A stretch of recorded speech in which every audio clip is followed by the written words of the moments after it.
Hello po. So, maraming guro ang nagchat-chat, no? Sabi nila, Sir Bong, wala po kaming medical allowance, no? Pero alam ko, marami ng guro, marami ng mga division ang meron ng medical allowance. Kami, matagal na kaming meron medical allowance. At nagchat yung principal, ano, ni si Ma'am Rosalie, doon daw sa San Jose Division, meron na rin silang medical allowance. Pero, maraming mga division, ano? Maraming mga division ang wala pa rin daw silang medical allowance. So, or may mga division naman na marami ng medical allowance pero yung ibang mga guro ay hindi pa raw din nakakatanggap, no? So iba-iba. Alam nyo, ang directive kasi sa pagbibigay ng medical allowance, sabi dun sa DepEd memo, na dapat mabigay ito ng first quarter of the fiscal year, ano? January, February, March.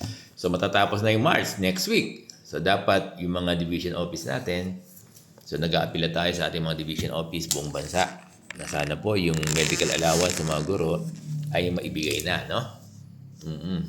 Alam niyo, may division na ang sentiment nila, no, ang complaint nila, yun daw division, hindi daw binibigay sa kanila, hindi pumapayag ng ng individual. Alam niyo, mali yan. Mali yan sa ating mga schools division superintendent. Hindi po pwedeng walang choice yung guro. Dapat yung mga guro, kung gusto nila ng individual, ibigay sa kanila individual via ATM. Tapos yung mga gusto ng group, yun na lang ang hindi kumuha. Dapat ganun, may kalayaan yung guro. Hindi yung lahat daw sila ay hindi binigay ng division kanilang yung kanilang 7,000 at yung division na ang kumuha ng HMO. Tapos, yung kinuwang HMO ng division nila ay hindi naman daw nila napakinabangan. Oo. So, nananawagan tayo sa ating mga division office, sa ating mga school division superintendents, buong bansa. Alam niyo po, nanonood po sa amin halos lahat, no? Halos lahat ng mga guro sa buong Pilipinas. Napaparating po sa amin mga mahal na schools division superintendent buong bansa yung mga concern ng inyong mga guro. Nasasabi po nila sa amin. Kaya minsan, wag po kayong magagalit kung nare-relay sa inyo kasi ito yung sinasabi ng inyong mga guro. At ito isang particular, itong medical allowance ng mga teachers natin sa buong bansa. Yes, marami pa rin mga division, yung kanilang mga guro ay wala pang medical allowance. Pero dito sa atin sa Division of Caloocan ay okay na, di ba? At yung sila Ma'am Rosalie dyan, nag-chat siya, sabi niya, patiyag ng San Jose Division. Sabi niya, meron na rin daw sila medical allowance. At marami na rin nagsasabi na division na meron na silang medical allowance. No? So, sana po, ulitin natin, sana po, dear schools division superintendents sa buong bansa po na hindi pa nagbibigay ng kanilang medical allowance sa kanilang mga guro, sana po ay maibigay na bago matapos yung March 31.